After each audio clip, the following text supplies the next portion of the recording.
a panel discussion.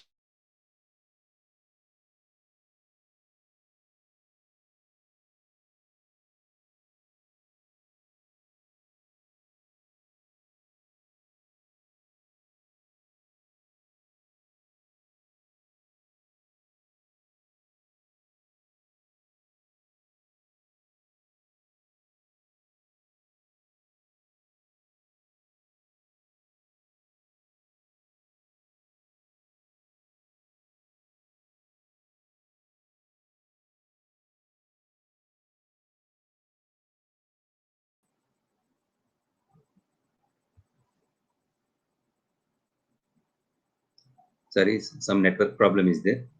And this program will be available in YouTube and WhatsApp and Facebook.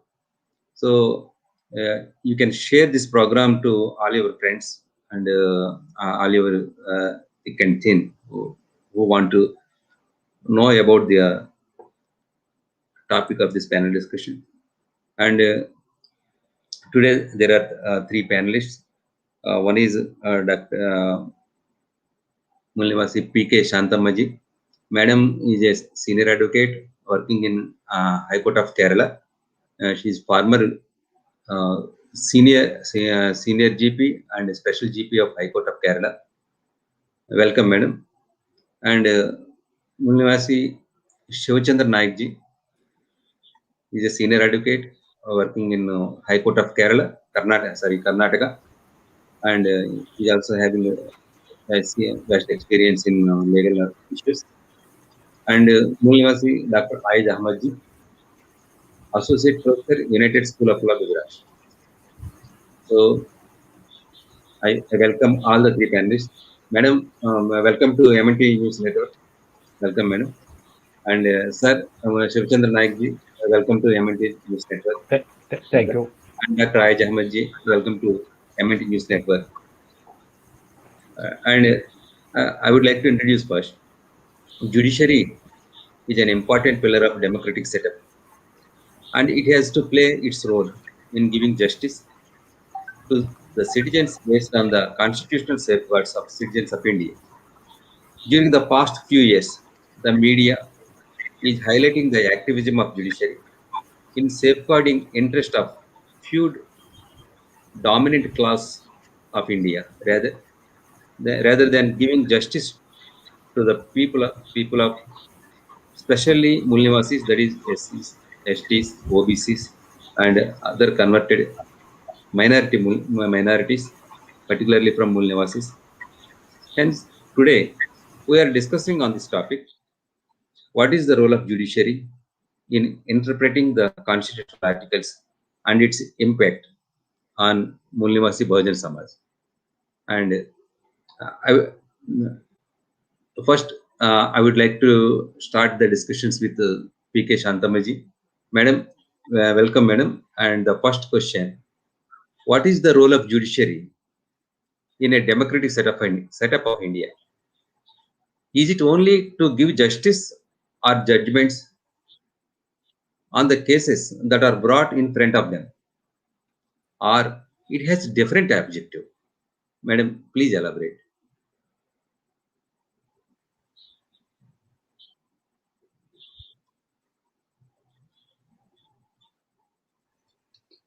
Yes. Good evening to all. Role in the democratic system. That we know that the part of administration, that is legislature, executive, and judiciary. Judiciary is independent, that we know. And the judiciary has got the duty or authority to define or declare or even to analyze the authenticity, or whether it is against the fundamental right, or it supports the fundamental right, or the law violates the fundamental rights. All these are to be looked into by the judiciary. Especially Supreme Court, we know that the guardian of the fundamental rights. We consider judiciary or Supreme Court as the guardian of the fundamental right. Therefore, judiciary has got a main or important role in the democratic system of the country. And what you asked, the next question you asked is that is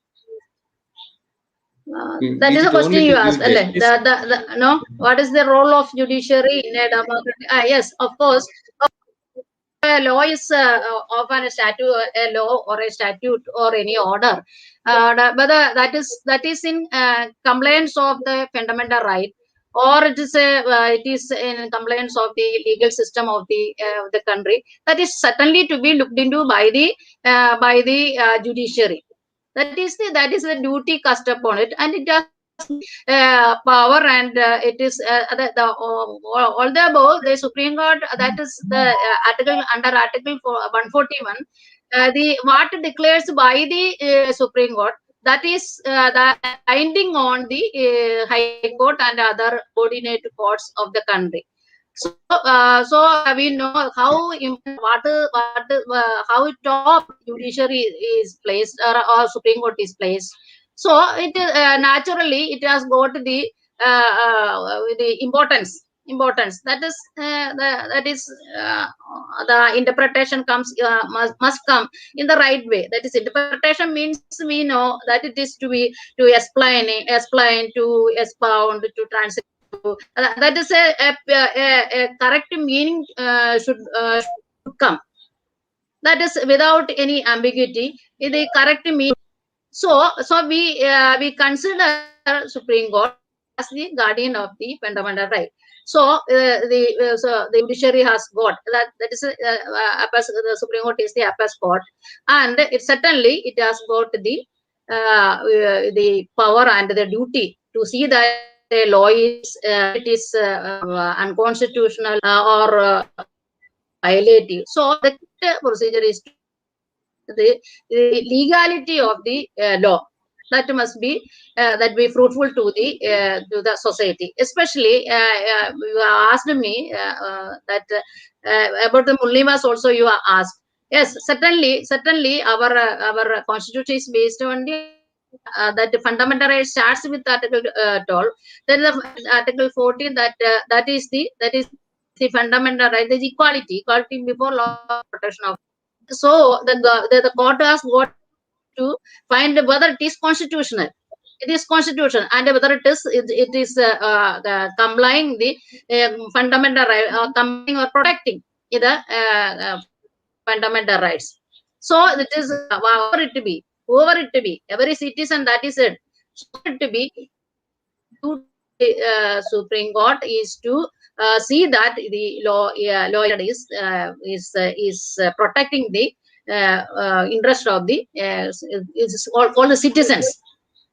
So all the citizens, the general people, and also the downtrodden community, or the Mulnivas, all the Bahujans, all come then. It is a duty of the court to see that it is perfectly done.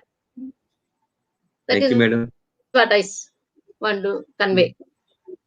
Thank you, madam. I will come to you again, and I would like to ask one question to Dr. Ayaz Ahmad ji.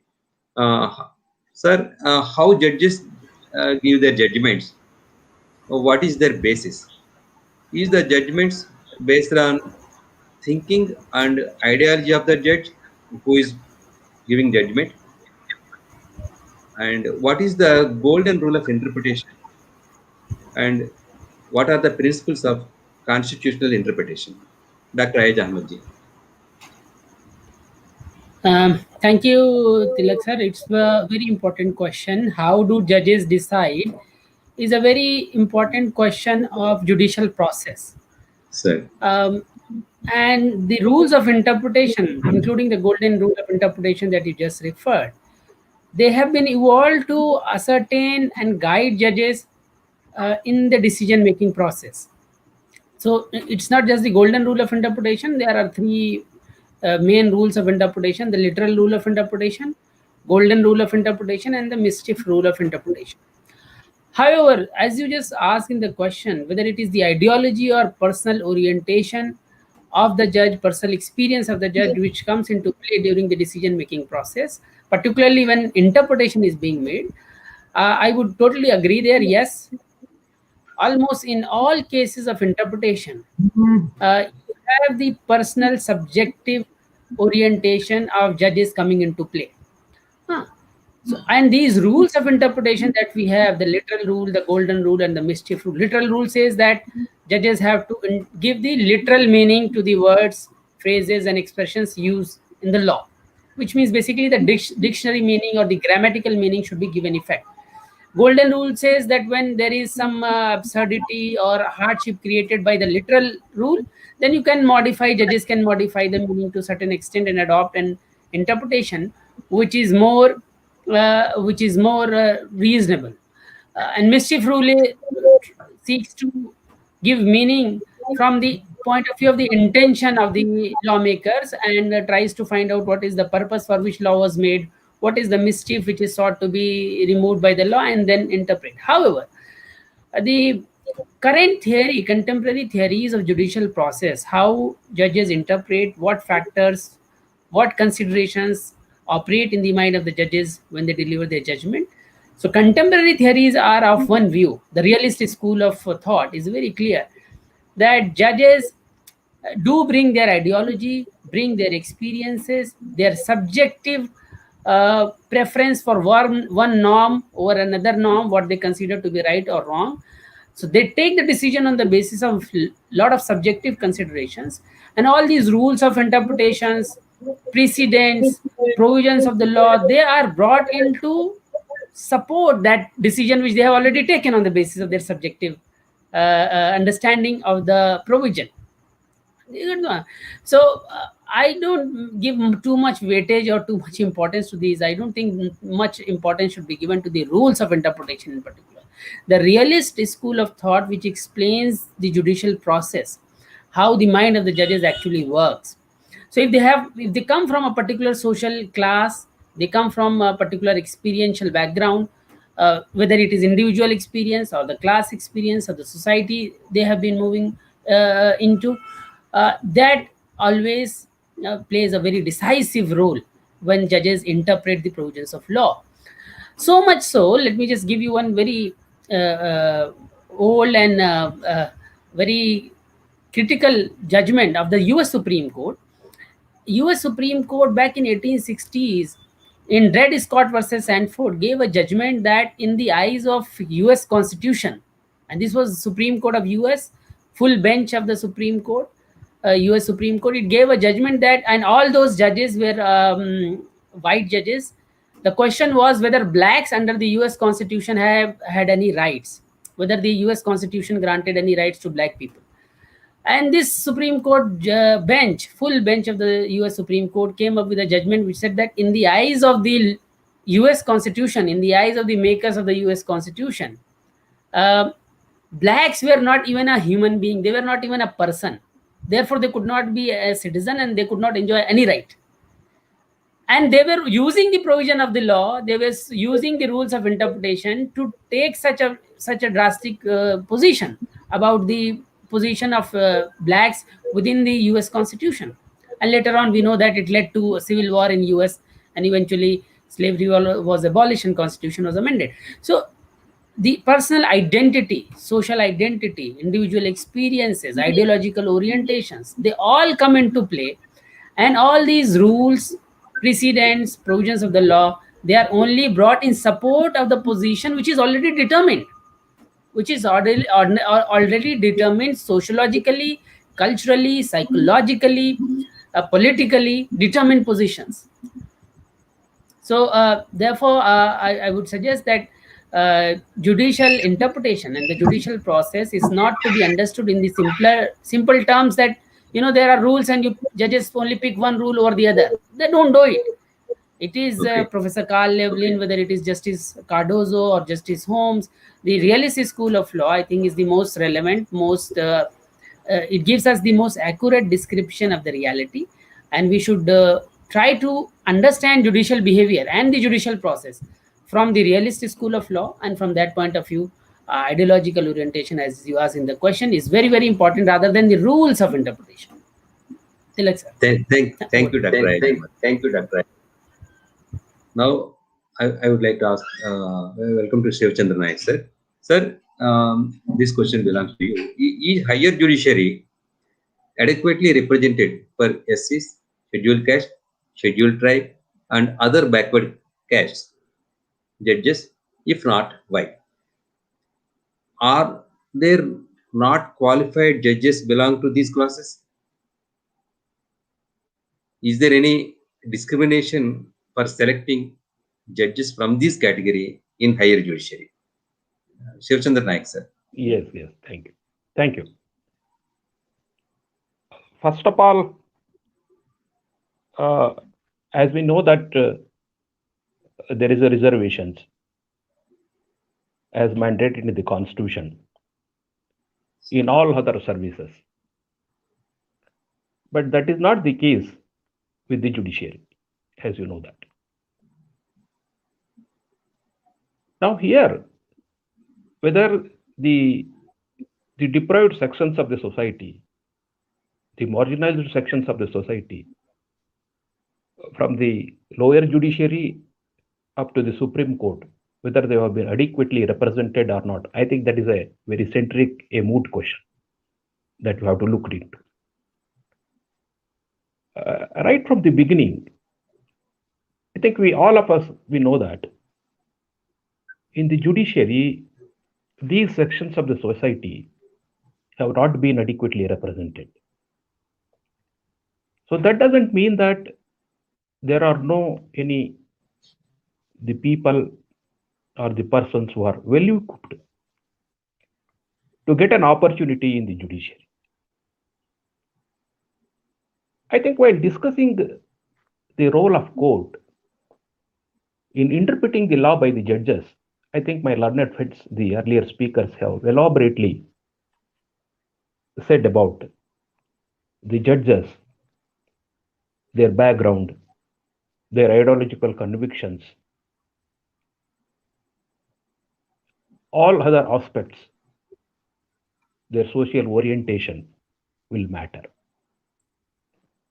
Equally, I would like to add to that issue is the social and cultural background of the judges will have a very important role in interpreting for that matter. Ultimately, the interpretation of law that alone will not come to the aid in rendering the judgment.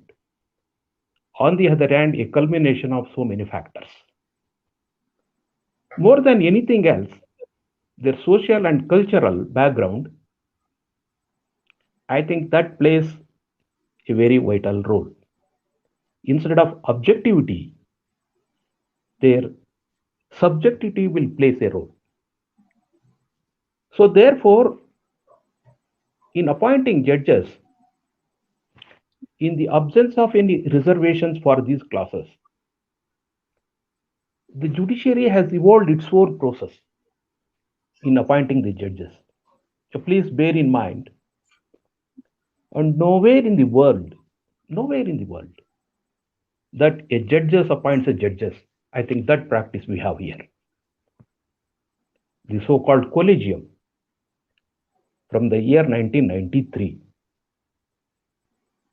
even prior to the year 1981, there is a single judge, the first judge case, thereafter the second judge case and the third judge case.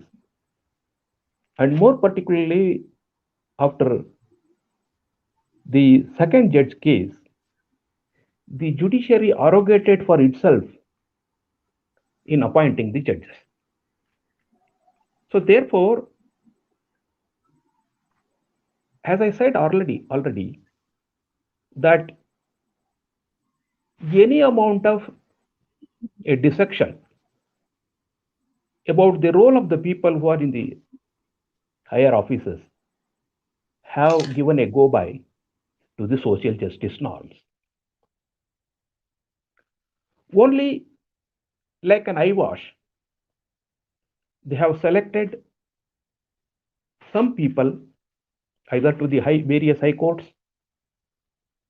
or to the Supreme Court, and later on in the lower judiciary. There is no reservation as such ultimately that we are at the mercy of the higher echelons of the system. Here, the problem is that these people, these sections of the society have not adequately represented in the judiciary. So what will be the consequences of this non-representation? I think that is a different issue. Now, relating to your question, whether they have been adequately represented? No, they have not been adequately represented. Whether there is any norm for this? No, there is no any norms. Ultimately, the collegium or the executive, they will decide on this issue. In the sense, though the executive after 1993 had no direct role in appointing the judges, but indirectly they too have a say in the appointment of judges, right from the lower judiciary up to the Supreme Court. Now, sometimes there will be a conflict between the executive and the echelons of the judiciary, the Supreme Court, in appointment of the judges. That we know that the National Judicial Appointment Commission was struck down by the Supreme Court because of the state wanted to take over, or it wanted to take away the rights of appointment of the judges from the Supreme Court, but ultimately it could not succeed. There, it is not to give representation to the marginalized sections of the society, but in order to get that power for the appointment of judges, that an amendment was brought. The 99th Amendment to the Constitution was brought. So therefore, these sections of the society, again, I repeat that they have not been adequately represented. At no point of time, there was an equal representation. And secondly, there is no any norms as such, as if these sections of the society are at the mercy of these echelons. So this is the position that we have. Oh, so, sir. Thank you, sir. Really, it's a heart burning that there is no norm for selection process. I would like to ask the fourth question to Advocate P K Santhamma ji. Madam, Mulnivasi Bahujans consists of 85% of the Indian population. What are the articles related to them regarding reservations? How judiciary is interpreting the articles of the Constitution related to provisions to scheduled caste, scheduled tribe, and OBCs? Madam, please elaborate. Please unmute, madam, first. Yes, ma'am. Yes.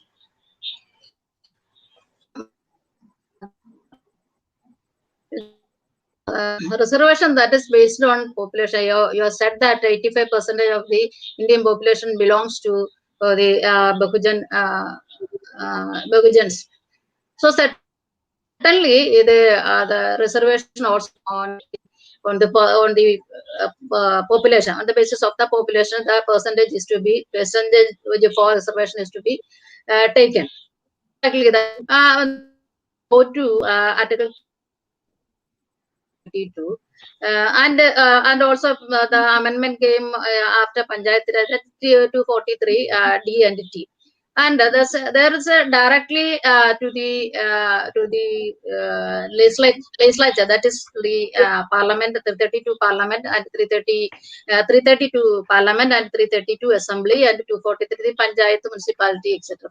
Yes, that is based on the population. On the population base, how many seats are to be earmarked for the scheduled tribes. That we understood. So and also that after completing that just we have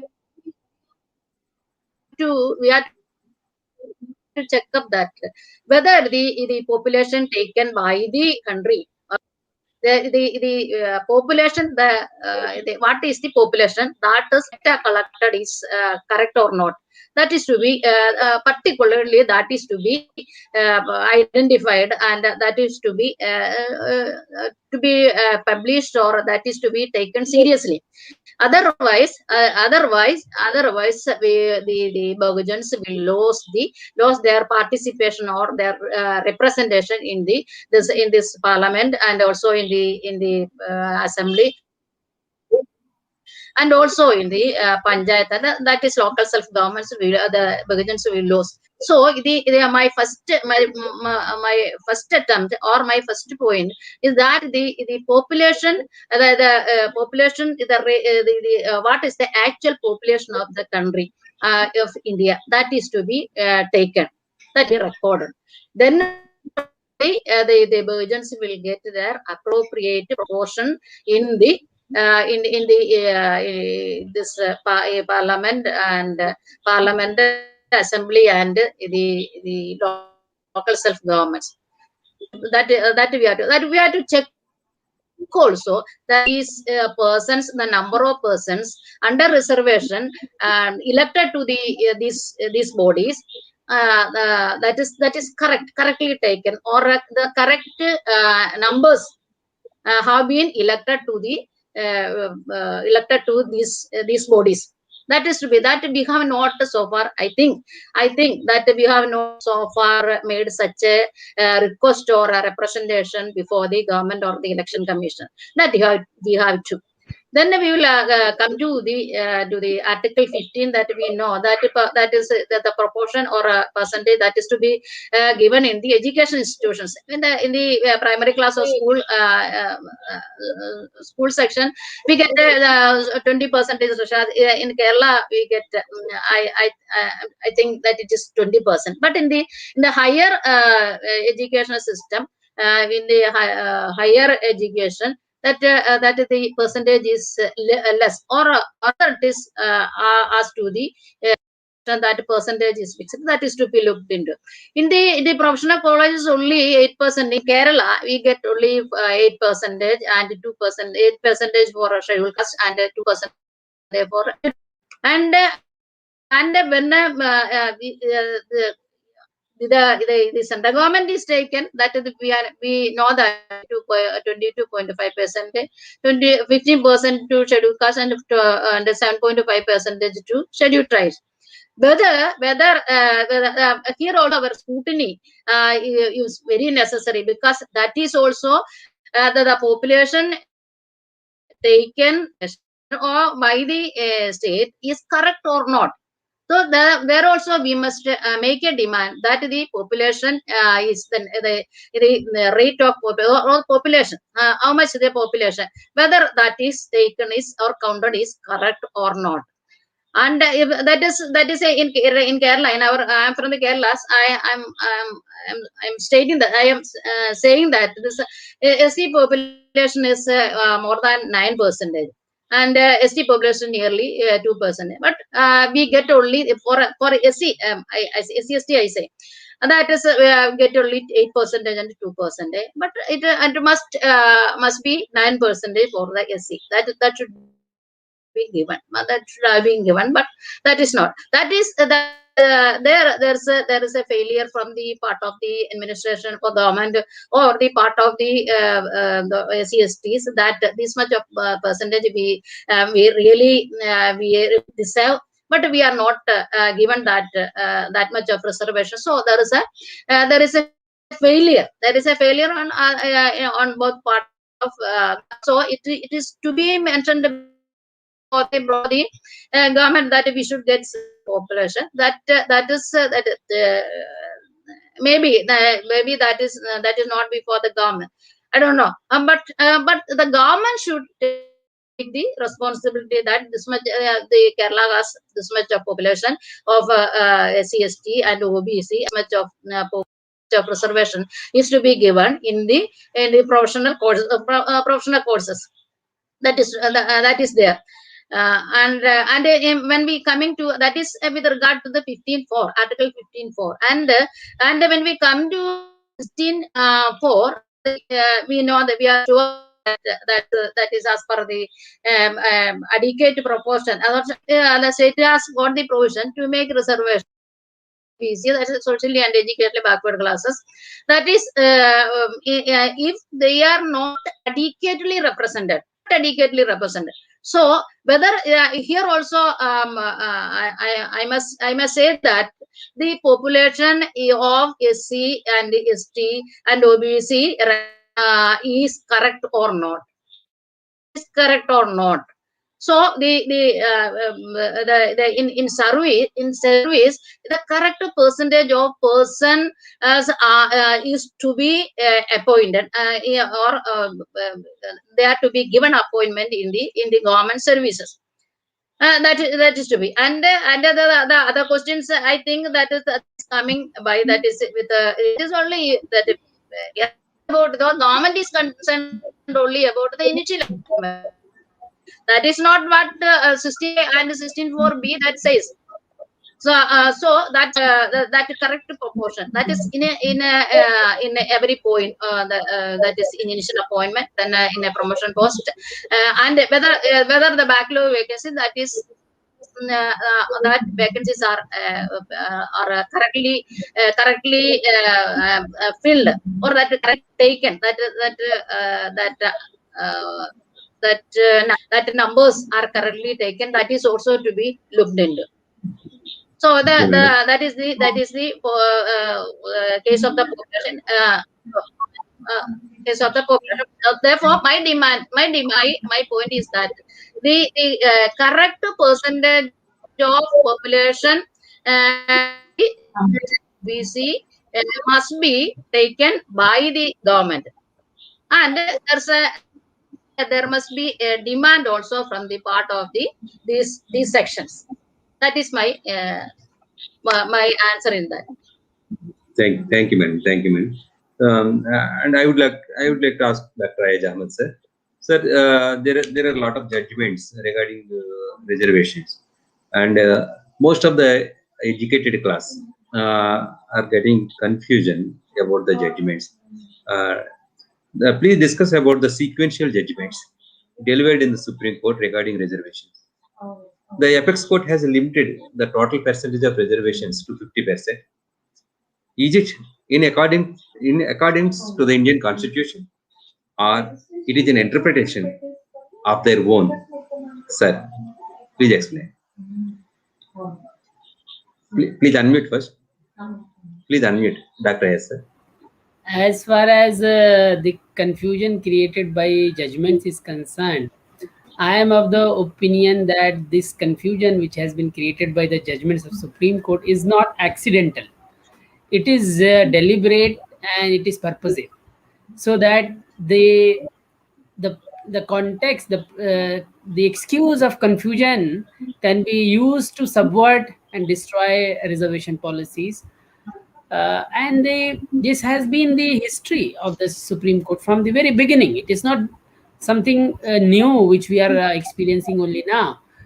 If you take up the very first important judgment decided by the Supreme Court on the reservation policy, it was in the state of Madras. We know that a policy was formulated. There were some policies of reservation which were in existence even before the commencement of the Constitution, but after the commencement of the Constitution, it was state of Madras which made a provision for proportional representation of all communities in educational institutions. State of Madras versus Champakam Durai Rajan.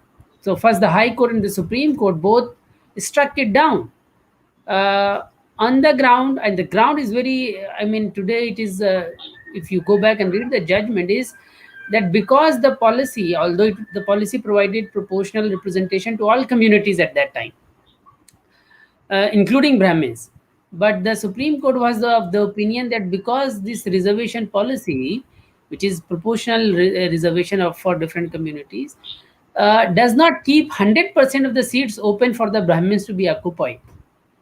Therefore, it is unconstitutional. It is in violation of Article 29(2). It is in violation of Article 15(1), etc. That was the beginning. That was a judgment in 1951 itself. All Supreme Court upper caste judges, Brahmin judges. So that was the beginning when the Supreme Court started, in a way, derailing or curtailing the scope of affirmative action, which was inaugurated by the commencement of the Constitution. In fact, even the policies which were in existence before the commencement of the Constitution, they were also now threatened by the interpretative powers of the High Courts and the Supreme Court that they had acquired under the Constitution. And thereafter, so in sequentially, you asked me to discuss some leading judgments. Another important judgment is M.R. Balaji versus State of Mysore, which was delivered in 1962. This was a very important judgment, very problematic judgment, where the Supreme Court used its power to interpret the Constitution in order to impose some very, very serious limitations on the reservation policy. First of all, it mooted the idea that the reservation should not be on the beneficiaries of reservations, socially and educationally backward classes, including scheduled castes and scheduled tribes, should not be identified on the basis of caste. Rather, economic criteria should be brought into existence. That was the kind of justification Supreme Court built in M.R. Balaji judgment. It also said, and very curious, and this point is very important for all of us, when the Supreme Court in M.R. Balaji was saying that, well, caste is not that important a criteria, we should take up economic criteria. One of the arguments that they gave was that caste is not a common phenomena of all communities. So it is only in the Hindu community that you find caste, but the Christian community and the Muslim community, there is no caste phenomena. Therefore, caste cannot be a common indicator for identification of socially and educationally backward classes. We know that it is a complete lie. Caste is as much a factor, as much the material reality among Muslims and Christians in every religious community. In the subcontinent, it is the caste which is the law, which decides the distribution of economic, social, political resources. So that was one second thing which the Supreme Court did in M.R. Balaji. Then it also went on to say that whenever there is a reservation provided, it is an exception to the equality clause. So basically, the affirmative action policy do not increase equality in the view of that Supreme Court in M.R. Balaji, but they decrease equality. That was the misunderstanding, and that is not misunderstanding. I say deliberate understanding of the Supreme Court. So that limited the scope of affirmative action policy. It laid down the foundation for, if reservation was an exception, the natural consequence was that it has to be less than 50%. So the foundation for 50% ceiling was laid down by the Supreme Court in M.R. Balaji judgment. And then they also misinterpreted Article 335, which basically says that the state must take into account the claims of socially, educationally backward classes, including scheduled caste and scheduled tribe, in making appointment in the state policies, so as to improve the efficiency of the administration. So the thrust of Article 335 is that if there is a affirmative action, if there is reservation for SC, ST and OBCs, then the reservation will improve the efficiency of administration. Supreme Court in M.R. Balaji totally misinterpreted it and said, well, if there is reservation, then the administrative efficiency might be compromised. So you see, all these problematic themes were laid down by the Supreme Court in M.R. Balaji versus State of Mysore. So then this M.R. Balaji judgment became a very favorite judgment of the judges of Supreme Court. After M.R. Balaji, which was delivered in 1962, for almost next 10 years, every judgment of the Supreme Court on the question of affirmative action reservation, they started quoting Balaji judgment. They started repeating 50% rule, although 50% rule was not there in M.R. Balaji. It was only a ratio. If you strictly go by the principle of ascertaining what is the binding force part of a judgment, because in M.R. Balaji the question of 50% ceiling was not an issue. Therefore, the observation of the Supreme Court in Balaji were in the nature of obiter dicta, which is not binding. If the judges of the Supreme Court make some irrelevant observations or passing observations, it was a 50% ceiling was a irrelevant observation. It was not an issue. It was an obiter dicta. It was a passing observation by the judges. But it was repeated in case after case after case. In fact, in Devdasan versus Union of India, 1 year after MR Balaji, this 50% rule and reservation as an exceptional device was used to destroy the carry forward rule. In Devdasan judgment, Supreme Court destroyed carry forward rule, which means that if this year some vacancies were reserved vacancies were not fulfilled, then they could not be carried forward next year. So MR Balaji judgment was used by the Supreme Court to destroy carry forward rule, which was there. Similarly, MR Balaji was used by the Supreme Court to continuously hammer the point that caste should not be used as a criteria to identify socially and educationally backward classes. Again and again, this point was sought to be repeated by the Supreme Court, so that the caste order does not come to determine the affirmative action policies of the state. Then we eventually, after a long gap of some 10 years, we find that in 10, 15 years, in fact, in 1976, we find that there is a judgment by the Supreme Court, State of Kerala versus N.M. Thomas, whereby for the first time Supreme Court realized that, say, if A has got 100 acres of land and B has got 0, taking 10 acres of land from A and giving it B to B is not violation of equality. You have increased equality if you have taken some land from A and you have given it to B. Or if A has got 5 generation of educational capital and B has never seen the face of a college, school or university, then bringing B into school, college is not violation of equality. It is basically expansion of equality. So it was in N.M. Thomas versus State of Kerala versus N.M. Thomas in 1976, that Supreme Court for the first time recognized that affirmative action policies and reservation policies, they do not violate equality. They increase equality. So now finally, after 25 years of the Constitution, Supreme Court said, Achha, now we have understood what is equality, and it is not an exception. Article 15.4 or Article 16.4 is not an exception to Article 15.1 or 16.1. Rather, it is part and parcel of equality.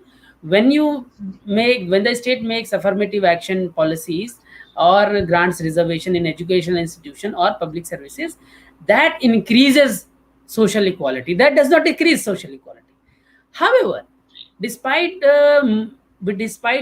making this change of heart on the principle of equality, Supreme Court did not in any way touch the 50% ceiling, because the natural consequence of this change in the position of the Supreme Court was, now because reservation or affirmative action is not an exception, it is rather a norm, to use the word of the Supreme Court, emphatic assertion of the principle of equality, then 50% ceiling could not remain. That ceiling should have gone then and there. Still, the Supreme Court, after N.M. Thomas judgment, also persisted with the 50% ceiling. And in N.M. Thomas, there was a discussion about the creamy layer aspect, principle of creamy layer. Instead of removing 50% ceiling, what happened was creamy layer was later on imposed. It was again a device when this N.M. Thomas judgment is celebrated as a judgment where there was a fundamental transformation. Some scholars of constitutional law try to present N.M. Thomas judgment as a transformative judgment. But there is no real transformation. There was only lip service was paid that, okay, reservation is not an exception, rather it is a norm. But in practice, what the Supreme Court did in N.M. Thomas was to lay the foundation of creamy layer principle, which is not there in the text of Article 15 or 16. Similarly, it did nothing to destroy the 50% ceiling. And therefore, as a result of which, when in Indira Sahni judgment, these questions came up, Supreme Court once again in Indira Sahni judgment ended up maintaining 50% ceiling. 9 judges bench of the Supreme Court now said, well, there has to be 50% ceiling. They also imposed creamy layer on OBC. That creamy layer has to be excluded before OBC reservation could be granted. They destroyed reservation in promotion in Indira Sahni, said, well, no reservation in promotion. Indira Sahni destroyed carry forward rule. So many problems. They were over the period of time, if you map the journey of the Supreme Court on affirmative action policies, what we find is in Indira Sahni, Supreme Court also said no reservation for super speciality or high technical post. So number of problems were created and conditions were imposed by Indira Sahni judgment while approving, paying lip service to this equality principle and also validating 27% OBC reservation. Number of conditions were imposed. Constitutional amendments were made. Now look at the constitutional amendments were made to do away with the problems created by Indira Sahni judgment. In Article 16, number of amendments took place. Constitution 77th Amendment, Constitution 85th Amendment, they were all added to do away with the problems created by Indira Sahni judgment. However, when these amendments were challenged, the constitutional validity of these amendments were challenged in M. Nagaraj versus Union of India in 2006. Now again, Supreme Court totally misinterpreted Indira Sahni judgment. 5 judges bench now. Indira Sahni was 9 judges bench. 5 judge bench could not overrule Indira Sahni, 9 judges. But in M. Nagaraj, Supreme Court said, well, 3 conditions will have to be fulfilled before granting reservation, which is, first of all, show that there is backwardness of that class. Data should be collected. The state must collect data to show the backwardness of a class. Then it should show the data should be collected to show that the class is not adequately represented in the services. And third condition was imposed that it should not dilute the efficiency as understood by the Supreme Court and read under Article 335. I have said that it was originally misread in M.R. Balaji judgment. So M. Nagaraj judgment went out to impose conditions. Also made suggestion that it could be creamy layer now could be imposed on scheduled caste, scheduled tribe also, when Indira Sahni judgment had clearly said that it is only dealing with OBC reservation policy and scheduled caste, scheduled tribe is not an issue. Misinterpreted M. Nagaraj and made that suggestion. Now after M. Nagaraj, Jarnail Singh judgment was delivered. Jarnail Singh versus Lakshmi Narayan Gupta in 2018 to explain the meaning of M. Nagaraj. Now, while explaining the meaning of M. Nagaraj, Supreme Court did say, okay, well, the data collection and all that is not necessary in case of scheduled caste and scheduled tribe. But it again made an observation that creamy layer has to be imposed on scheduled caste and scheduled tribe. So you see the strategy. No, it is not a mistake. It is not an error. BK Pavitra 2 in 2019, which has been sometimes presented as a very progressive judgment, but if you read BK Pavitra 2, where reservation in promotion for scheduled caste and scheduled tribe was finally, in the context of Karnataka, was upheld, it goes on to support creamy layer principle. It goes on to support 50% ceiling. So what happened? What has been happening in the garb of interpreting the provision of the Constitution? Supreme Court judges who almost exclusively come from upper class background, they have been imposing hurdles after hurdles. They have been digging trenches after trenches so that the affirmative action, whatever little affirmative action has been taken by the state, it does not lead to any positive results. In fact, what has happened over the period of time, what we see is that derailment of social democracy, derailment of social justice by the judges of Supreme Court, by the judges of High Courts. This has been happening from 1951, after the coming into existence, commencement of the Constitution and creation of Supreme Court, till date. So you see the absurdity of the rule. If the state wants to give reservation, Supreme Court will say, well, give us data. This data, that data, X, Y, Z data. But if the state wants to abolish reservation, say in the case of Uttarakhand and a number of other states we have seen, then Supreme Court cannot do, or High Court cannot do anything. When reservation is granted, then you will say data collection is necessary. But when reservation is abolished, then you don't insist that data collection is necessary. How can you unilaterally abolish? Similarly, when Article 15.1, 16.1, yeah, sir. Is just last point. When it is already 15.1, 16.1, reservation is part of 15.1, 16.1, which is fundamental right, which is enforceable under Article 32, 226. How can the Supreme Court keep on saying that these provisions are only enabling provisions? There is no fundamental. This is a fundamental right. It is part of Article 16. It is part of Article 15. It is part of Article 14. How can the Supreme Court say that it is not a fundamental right and it will not issue a writ for the enforcement of reservation policy? It is basically because the Supreme Court itself is casteist. It consists of upper caste judges exclusively. High courts also are similar in nature, and it is for the Supreme Court to reflect whether they have loyalty to the constitutional ideals of liberty, equality, and fraternity. They will have to reflect. Otherwise, their judgments are all clear, like the judgment of the US Supreme Court in Dred Scott versus Stanford, that blacks are not even persons, they are not human beings, they are not citizens. And it led to civil war in US.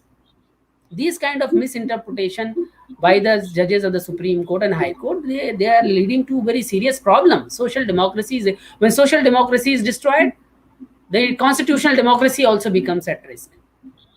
Sir, I will come. I will come again. Okay, sir. Shiva Chandra Nayak, sir. So when the total percentage of population of Mulnivasi Bahujans is 85%, whereas the Supreme Court has limited the total reservation to 50%. In such a scenario, what are the methods to get justice in the large interest of 85% of percentage of the people? Sir, please explain, sir.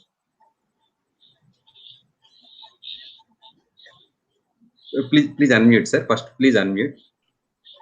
Yes, sir. There is no any a process through which we can set right any injustice caused to us, insofar as the judgments that were rendered by the Supreme Court. So one thing that we should keep in mind, I think these questions they overlap each other. Somehow our society is just cannot reconcile this reservation. They have some sort of an obsessive tendency towards this so-called reservation. So therefore, please, even for a moment, don't think that the judiciary, the judges are exception to this. They are also part of the same society.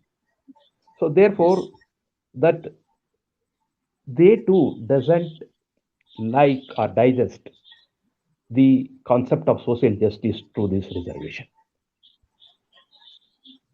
Now, you have said about, I think there is no a process through which that we can rectify the judgments that have been rendered and the injustice that has been caused here. My learned friend has referred to the various judgments. And if I may say that,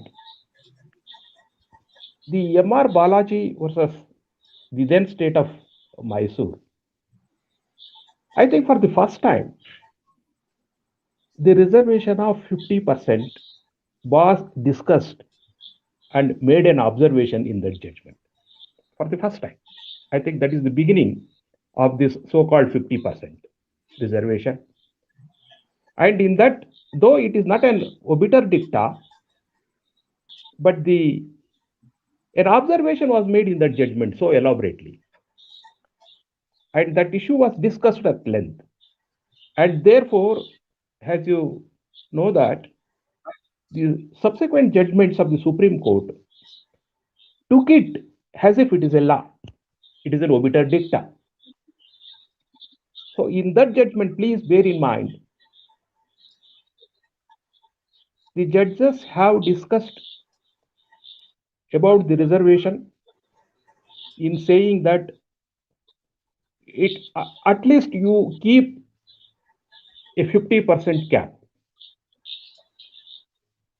And further, they said that if it exceeds that 50%, then it is a fraud on the Constitution. That is the observation made in that Balaji's case. I think that is very important. Even for Indira Sahni's case, I think that judgment, the M.R. Balaji's case was a springboard, rather, become a fundamental judgment to discuss about the reservations percentages as such. And that very word of the employment of that word fraud, if a reservation exceeds 50%, it causes an anomaly in the society. So thereby it amounts to a fraud. That was the observation made there, and that was carried forward by the subsequent judgments of the Supreme Court with regard to the reservation under Article 15.4 or 16.4 as such. And in fact, I may not have that much of time to discuss in length and breadth about those judgments. Thereafter, we come across so famously a judgment rendered by the Supreme Court on the Indra Sahni's case. In the Indra Sahni's case, as we know that there is a cap on the 50% of the total reservation. And I think there is the judges were sensed the perceptions of the marginalized sections of the society that the providing of 50% reservations, it is not that they are giving it to those sections of the society. On the other hand, it is their right. It is their not a constitutional right, more than that it is their birthright in this society, because the society has treated them in such a way that they could not come up in the life. So therefore, they have added a proposition, a concept clause, apart in addition to the 50% reservation, that in an exceptional circumstances, the state can go beyond that 50% cap of the total reservation. I think with that, the judgment comes to a conclusion. And now, I think taking that, I think from that observation, it flows. For example, the state of Tamil Nadu has made reservations beyond that 50%. And now the reservation stands in that state at 69% at present. And it has made a law. An enactment was made. And now that has been inserted, added in the 9th schedule of the Constitution. I think that should be the spirit of the state. The judges may make laws. As we said, that I think that we are discussing after discussions that the judgments ultimately may become the law. They will lay down the law through their judgments. So we call it as judge-made laws. So therefore, the executive must be so firm in dealing with such situations. I think one of the best example is that Tamil Nadu. Now, as you are aware that the reservation stands there at 69%. And now the recent judgment of the recent judgment is of the May 5th, 2021, rendered by the Supreme Court by the 5 judges bench, a bench headed by Justice Ashok Bhushan, on the issue of the Maratha reservations of 16% in the state of Maharashtra. The Supreme Court has said that it is unconstitutional. An enactment was brought by the state of Maharashtra called Socially and Educationally Backward Classes Act of 2018, providing reservations of 16% to the Maratha community. I think that apart, whether the reservation provided to the Maratha community is reasonable or otherwise, that is a different issue.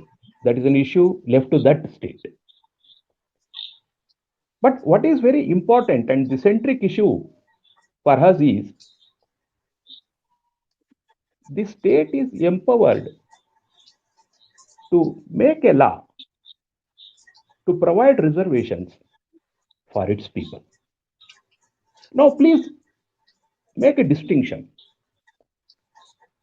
The Supreme Court says that in various judgments, not one or two. My learned friend also referred to various judgments, whether it is Balaji's case, I think the only exception is of the year 1975 judgments, the Kerala versus N.M. Thomas case. I think there is some solace in that judgment. I think the one thing that we should understand that choose the best among the worst lot. We cannot have a puritarian concept, or we cannot have a puritarian system as such.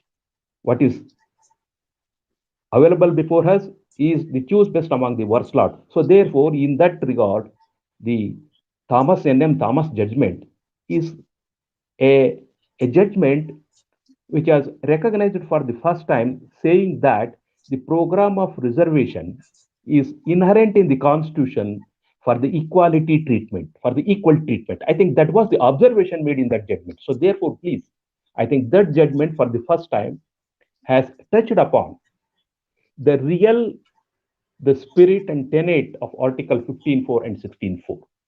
It has said that it's an inherent, the program of reservation is inherent in the Constitution for equal treatment. I think that was the observation made in that judgment.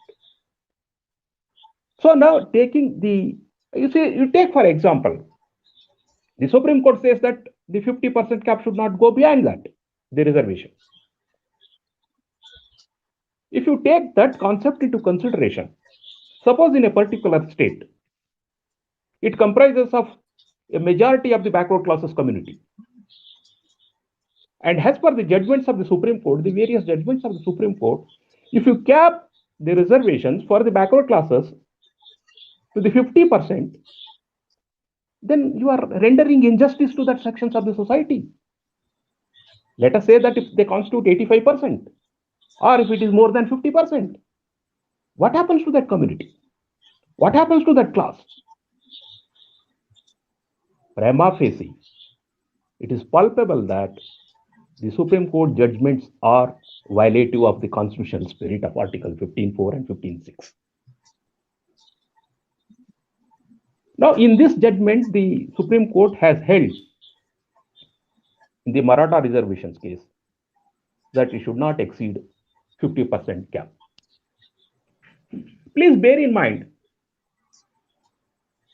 at least in the Indra Sahni's case, as I already pointed out,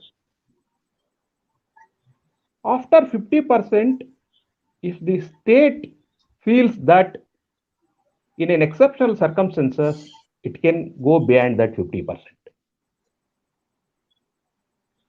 And that issue of exceptional circumstances has not been taken into consideration in this judgment, Maratha case judgment. Yes.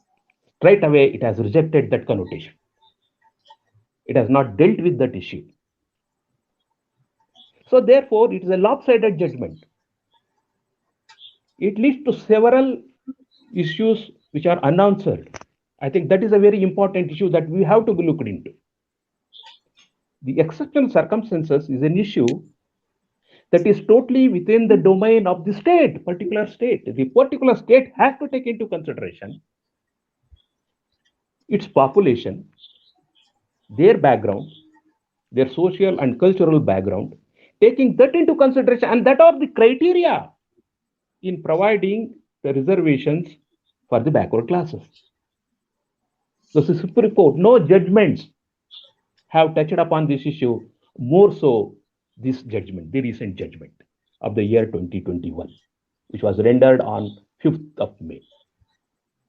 Thank you, sir. And the another one aspect, I think that is very relevant. I think that has not been referred to. The central government has brought an amendment to the Constitution, the 102nd Amendment, wherein the National Commission for Backward Classes come into existence. Thereby, the central government, I think, please, you see, now this is a circumstances wherein both the executive and the judiciary, they are hand in hand, dealing with the situations wherein they want to downplay these marginalized sections of the society. By bringing this amendment of 102nd, they have deprived the state from enacting the laws from making the legislations with regard to the backward, the socially and economically backward classes of their respective states, of their people. The 102nd Amendment empowers the central government to make laws. It specifically connotes that it is the central government, through the assistance of the commission, the national commission, can notify the backward classes of the various states, for the states. Please, you just look into the issue. Now, the national commission, how can it notify a particular caste in Kerala? Whether the national commission aware of the social sequences of that society, of that region, it is the state which can very well notify a particular sections of the society whether it has to be included in the backward class category or it has to be excluded. I think that a very major right of the state has been deprived. Thereby, it is a death blow to the cooperative federalism of our system. Now, in the course of the argument before the Supreme Court, in that ultimately the Supreme Court has held that even that bringing of amendment of 102nd Amendment to the Constitution is valid. But for a moment, ignoring the fact that the central government has very categorically stated in the course of the argument, so also on the floor of Parliament, that is not the intention of the central government. We wanted, through this enactment, to this amendment to the Constitution, the so-called 102nd Amendment, only to bring reservations or to notify the backward classes of the central institutions in providing reservations for those sections of the society in the central institutions. And it is nothing to do with the notifying of the backward classes in the state. Despite that, the Supreme Court held that no, there is nothing a nitty-gritty. There is no any misconceptions insofar as that amendment has such. So therefore, it held that it is constitutional. So these are all the basic anomalies that ultimately at the one end the center says that no, we are nothing to do, we are not encroaching upon the state's right, but it brings a law, and automatically the Supreme Court held that it is constitutional. I think these internal contradictions that we have to understand that, and these are the issues that we have to fight against that. And the only course open is that we have to take up to the Supreme Court, that's all. Or we have to pursue the so-called our representatives to bring a law in saturating those anomalies. I think I will conclude with that, please. Thank you, sir. And this question goes to P K Santhamma, madam. Madam, be brief. The time is running short. Please explain within 1 minute for this question. Yes. When the Supreme Court delivers a judgment, is there any provisions to interpret the same judgment in the lower court or in the Supreme Court? What is the sanctity of benches consisting of different number of judges? Which bench is having more power in the Supreme Court? Madam, please explain.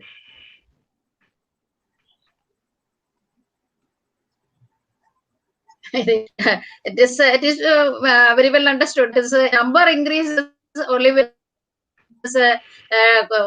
dispute a question or this is a flaw. So it is not a bench of 2 judges or 3 judges and constitution bench. Then the number of judges will be raised, and that constitution bench that bench hears the matter. There is no doubt that being more judges, the judgment, bench's judgment, which the supremacy, that No doubt about that. And whether that the lower court can interpret it, no. That I already said in the beginning itself. That is Article 141. That is the law declared by the Supreme Court. That be binding to the High Court and other law. Not for any. That is my answer. And in sanctity, the sanctity means it depends upon the question. That is we are since we are dealing with this Bahujans, that we should see that there is no discrimination. There must not there shall not be any discrimination. Supreme Court of that people say there is for so many years, centuries. But that should be in their mind. Even whatever be the number, that should be in their mind when a constitutional question is coming before them. That must be that our demand is that, or our judgments, decisions that will project that in mind and that perspective in their judgment. That only 1 minute. That is. Thank you, madam. And Dr. Ayaz Ahmad ji. That's all the positive. Thank you, madam. Thank you. In the large interest of the public, I will ask the question. Be brief and please conclude it within 1 minute. The theory of Bahujana Hitaya and Bahujana Sukhaya, or if you want to think Sarvajana Hitaya or Sarvajana Sukhaya, then what is required to get good, fair, and efficient judgments? What is required? The only thing. Are you asking me, Tilak sir?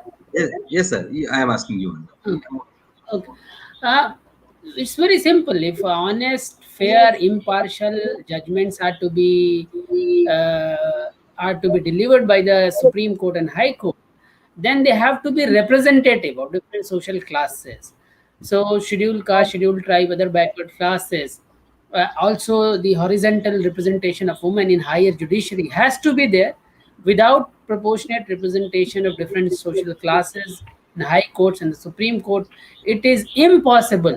It is impossible. It is unrealistic. It is foolish to expect that fair, impartial, and just decisions on questions of social justice will come from high courts and Supreme Court. And I think for that purpose, even the communities will have to make now Supreme Courts have made it. Supreme Court and High Courts have made it very clear. Communities will have to make their own efforts.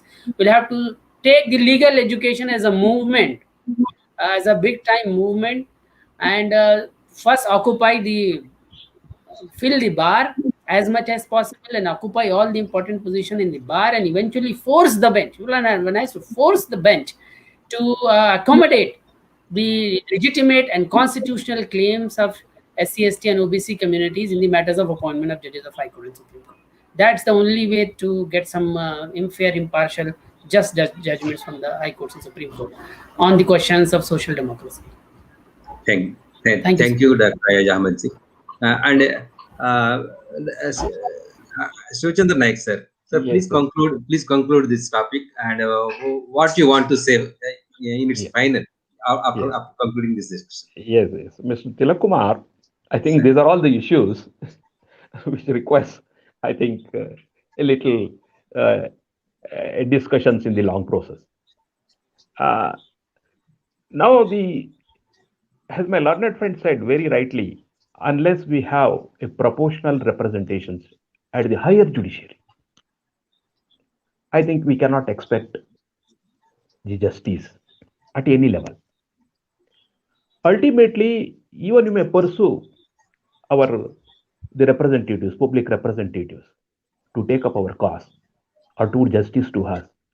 But ultimately, somebody or the other will take up that matter to the courts, and the courts will set aside will struck down those laws, those enactments in favor of these marginalized sections of the society. You take, for example, in the year 2019, the Supreme Court has passed a an order judgment in respect of the scheduled tribes and the traditional dwellers in the forest. More than 11 lakh people, please bear in mind, they were ordered to be evacuated from their inhabitation. I think we may not come across in any society, in any civilized societies. In any civilized societies, they were not the parties before the court. No notices were sent to them. And the central government did not represent them, please bear in mind. This is the modus operandi of the executive and the judiciary. And overnight, the Arun Kumar Mishra, the then judge of the Supreme Court, and now is holding the National Human Rights Commission chairmanship, he passed an order, and all those, the scheduled tribes community from all the 16 states have to be evacuated from their inhabitations. At one stroke, that judgment came to be passed. At the behest of the so-called mafias in the name of wildlife activists. But ultimately, some of the social activists, like Harsh Mandar, they came to picture and they made a petition before the Supreme Court saying that where they have to go, you pass an order that they have to be evacuated from their inhabitation. But have you made any alternative arrangement directing the governments, the respective governments? There is no answer. There is no any observations in that judgment, please. This is the attitude and the behavior of the higher judiciary of our system. So therefore, I think ultimately that we should have a representation there. That too, a representation which is in the nature of minority may not do any purpose, may not serve any purpose. I think we know that there is a minority and the majority judgments. And ultimately, the majority judgment prevails. So therefore, in this context, it is a process, a struggle that has to be continued, that we should get, because as you say that we are in a major portion of this society. So why not we should have a major representations in the judiciary? Yes, so sir. therefore, that major representation alone, perhaps these are all the other interpretations. I think they are all of the very flavory languages. That's all. It may not serve our purpose unless a man, that too a man who represents us. I think that is very important. A man who comes to that higher echelons in our name, and he safeguards the interest of the higher echelons. I think that will not serve the purpose. Yes. A man who does service, justice to this underprivileged society, I think if such a man occupies those positions, I think then we get justice. I think that will be the tenor of our this discussion should be. Thank you. Thank you, sir. And finally, Madam P K Santhamma, Madam, you please conclude on this topic within 1 minute, Madam. The time is running fast. Yes.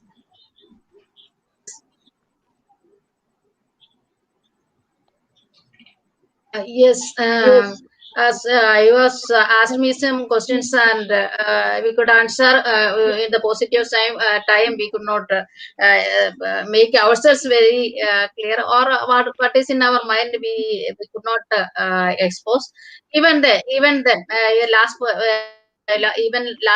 this attempt is very good. That I appreciate you. I congratulate you. And we are seeing that this last asked me one question. That is a number of that is comes. What will be the what will you can see simply I say that Indira Saini case that was decided by judges, but that was several judgments in favor of the Bahujans that were overruled by the Indira Saini case. And sometimes in some cases it is as stated in a number of. They said no, 64 is not an exception to 16.1, and that is upheld by the Indira Saini case. Thereafter, this that is not applicable to scheduled caste and scheduled tribe. That was also made clear in the Indira Saini's case, and also in the Ashwamata. That is nursing.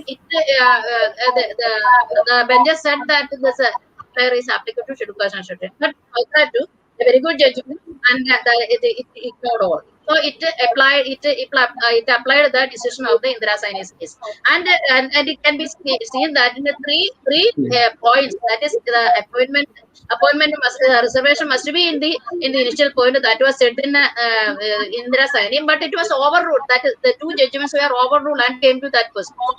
Whatever by the 77th Amendment, then it was said that 50% the reservation cannot be beyond 60. That was also that I'm concluded. So what's that? It's 87, the 85, and the 80 that were made in by the government to get over those propositions or those findings. So what is said is that the intervention of the government should be there, as the senior advocate said, that there should be proportion. That is, committee bold judges should also come from the Bahujans. That is my request. And whatever, this is a question to be by taking more time. So anyway, this is a very good attempt. I am very thankful to Tilak, and it is a good topic, and it must be discussed by all. That is only. Thank you very much. Thank you, madam. And Dr. Ayaz Ahmad ji, please conclude within 1 minute. In conclusion, I would say that the power to interpret the Constitution is a very important power, and this power cannot be left in the hands of a very small segment of the society. If we as a society, as a civilization, as a country are to realize the ideals of the Constitution, which are enshrined in the preamble, then we have to find ways and means to make sure that every social class, particularly SC, ST and OBC communities, are proportionately represented in every tier of the higher judiciary. And it is only through the proportional representation of all social classes that we can have constitutionally alive progressive interpretation by the judges of High Court and Supreme Court, without which even the basics of constitutional democracy, they get endangered, and it becomes very serious problem for the Constitution to uphold the rule of law, to advance the what is known as constitutional democracy in the form of representative democracy. The representative democracy, all those ideals, they go into dustbin. We have to therefore find ways and means to make sure that all social classes are proportionately represented in the high courts, in the Supreme Court. Last point, that I have written an article on it, that the fight against only fighting collegium may not help the cause of Bahujan to get representation in High Court and Supreme Court. We'll have to basically root for amendment in the Constitution which directly guarantees representation, or amendment to the rules of the Supreme Court, or memorandum of procedure which is there for the appointment of judges of High Court, amendment to the memorandum of procedure. That is far better effective way to make sure that Bahujan community, SC, ST, OBCs are represented in High Court and Supreme Court, rather than only fight. Mere fighting or abolishing collegium is not going to automatically increase the representation of SC, ST and OBC Supreme Court or High Court. So that is the last point with which I would conclude. Thank you very much, Tilak sir, and thank you MNT News Network for giving this opportunity to express my views. Thank you. Jai. Thank you, Dr. Ayaz Ahmad sir, and thank you, Shiva Nayak sir, and thank you, Madam P K Santhamma madam, for your valuable discussion. This will be useful to all the educated class and advocates working in this country. And MNT News Network is an intellectual TV channel. There is a reference channel, and most of the intellectuals and educated persons are watching this network. And we are having more than 70,000 subscribers, educated intellectual subscribers. Thank you for your valuable participation. Thank you all.